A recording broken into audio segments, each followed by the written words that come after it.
All right, everybody. Stocks by the numbers. Welcome back. Today's Thursday. It's roughly 20 to 3 here in the afternoon, Eastern Standard Time. We got about a little less than 90 minutes to go here in the trading day, but I wanted to do an update here on Nokia, ticker symbol NOK, listed here on the New York Stock Exchange. Now, obviously, I'm coming to you late. The stock's been trading up for a couple of hours here, but I wanted to go over some of the numbers, and I wanted to go over what we could potentially be expecting over the next couple of years here from NOK.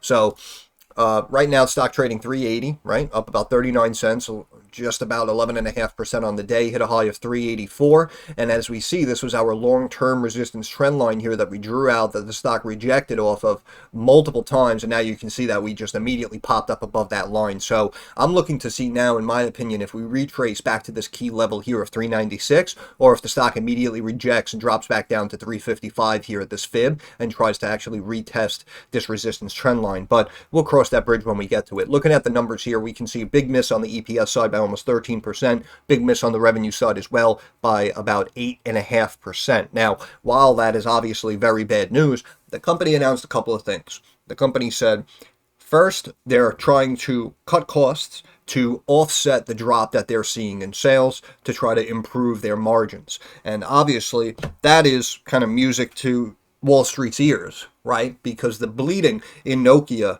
mixed with the consistent misses on the revenue side, was basically a recipe for disaster, which is why the stock was just consistently dropping basically all year throughout 2023. And you can see from about December, when that news came out of them losing that AT&T contract, AT&T ended up going with Ericsson instead of Nokia, we can see that the stock went from sub 3 and now it's just slightly sub 4. So the stock is up roughly like 33% over the course of about the last 7-8 weeks. So the stock so far has been performing pretty decently. But again, it's these negative catalysts that, in my opinion, are going to potentially keep the stock down here in the short term.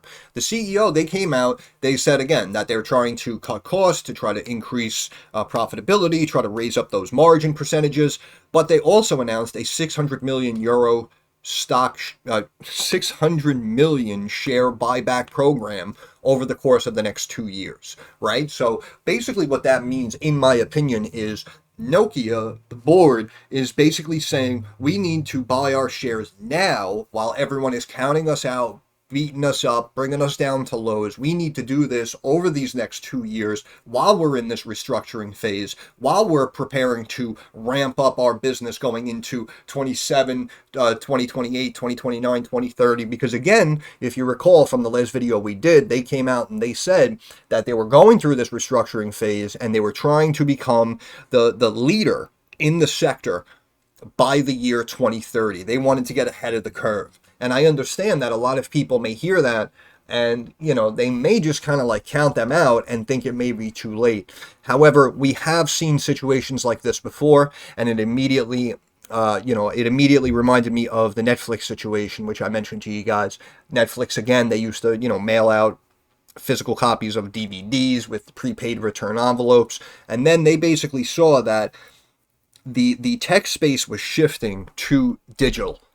And what they wanted to do was they wanted to restructure the entire company and basically put their entire entertainment library into the digital space. And then they felt that obviously it was not only going to be more profitable for them, but of course, the customers would appreciate it more and it would potentially increase the amount of subscribers to their service.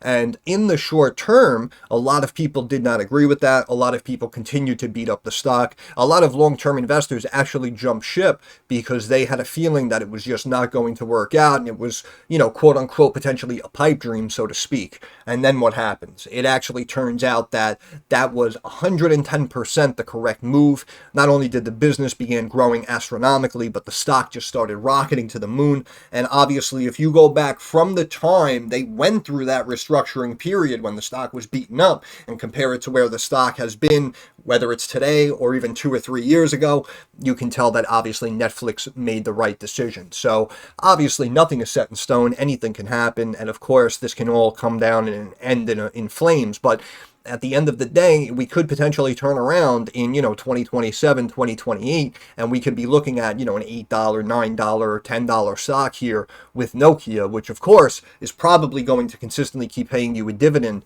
along the way over those years. So Nokia board basically looked at the entire situation, the entire landscape, and they said, you know what, down here at the low fours, or 380, 390, or even if you beat us up and bring us back down to 3.5, 330, have us hit new lows here, 280, 270, it doesn't matter. In our eyes, over the course of the next 24 months, we are in buy mode, because we not only believe in ourselves, but more importantly, we see what's coming down the road 5, 6, 7 years from now. So we're going to prepare now, make our investments into our own stock here now over the next 2 years in anticipation of the next 4, 5, 6 year growth.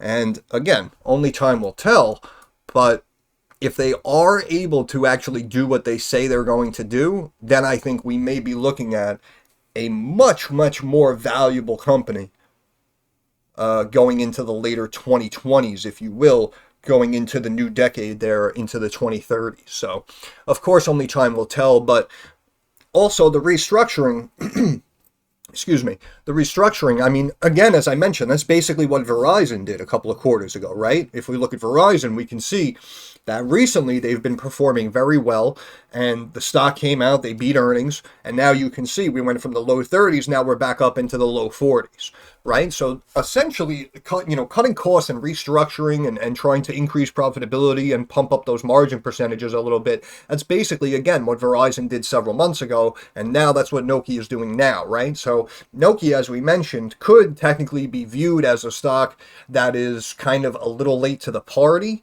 However, the fact that obviously they realized what they had to do and now they're actually doing it is, of course, a pretty decent sign. So, of course, the company, again, the stock could pull back here to the 3.5 level and try to retest this resistance. So it's really not set in stone if this 380 price is, makes the company a definite buy, quote unquote, so to speak. But at the end of the day, we are hearing, I feel like, more positives in anticipation of long-term growth. So that's why I think investors and traders alike were pretty pumped about what Nokia came out and said. And that's why I actually think we may retest this 396 level before potentially pulling back here and dropping to this fib at 355 and potentially retesting that resistance line. But only time will tell. The good thing is on the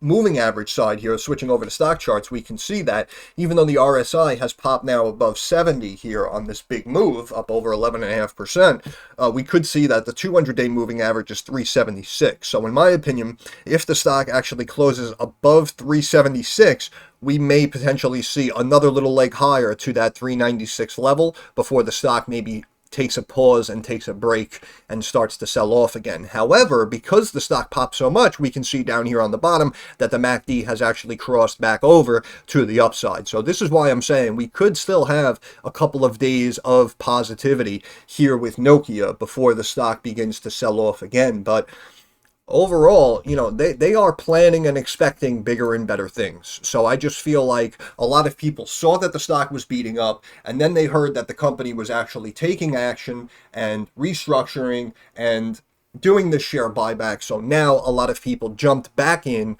basically saying that, hey, listen, I know it's going to suck here in the short term. However, down the road, 3, 4, 5 years from now, we think the stock is going to be up at $6, $7 again. So only time will tell. But here on the weekly, we can see also that the 50-day moving average actually meets up here with this top Bollinger Band here of 389. So we could potentially have a little bit of a pause there at 389, and we can see if the stock gets above that level again, going to that 396 point, or if it rejects off of that moving average and starts to pull back here to around that 3.5 level that we spoke about. But if we do pop up and close, I think, at or above that 396 level over the next couple of days, we could actually potentially retrace back to this 200-day moving average here of 442.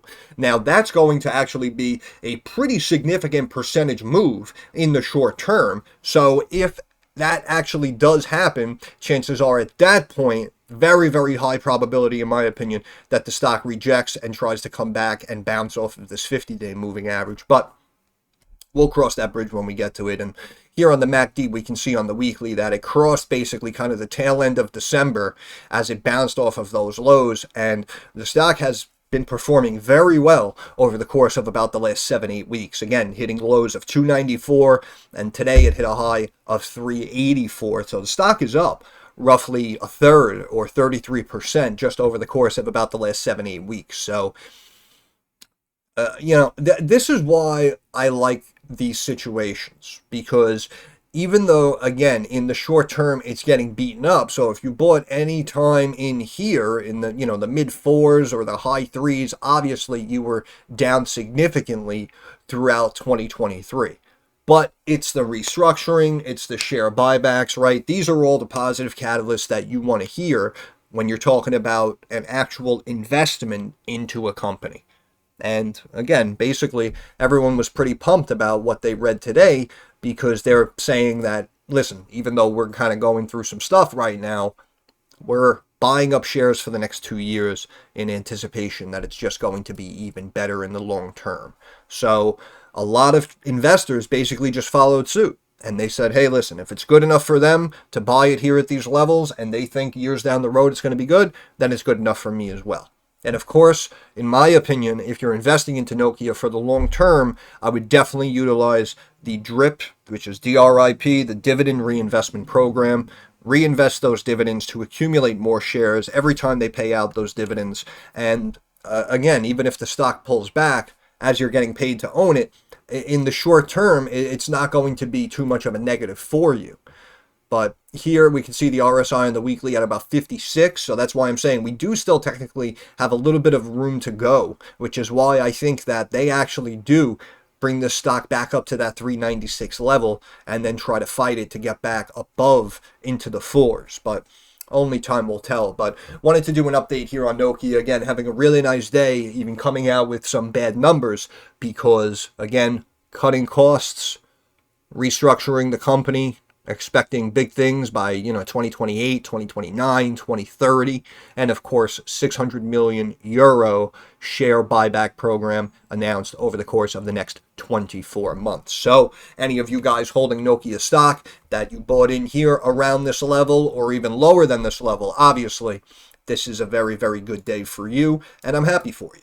And I'm going to end it there because there's really not much more to say. So once again, this is Stocks by the Numbers. I want to thank you guys for stopping by. If you have any questions, comments, or concerns, drop it down in the comments section. I'm usually very quick to reply. Thumbs up algorithm helps me get more eyes on the channel. And of course, subscribe to the channel. That is our handshake agreement. That is how you help me help you. But more importantly, moving forward, like I always say, I understand that markets are rocky, they're volatile, they're very uncertain. So I want to wish all of you success. I hope everyone makes a couple of dollars. Thanks for stopping by. Have a good day.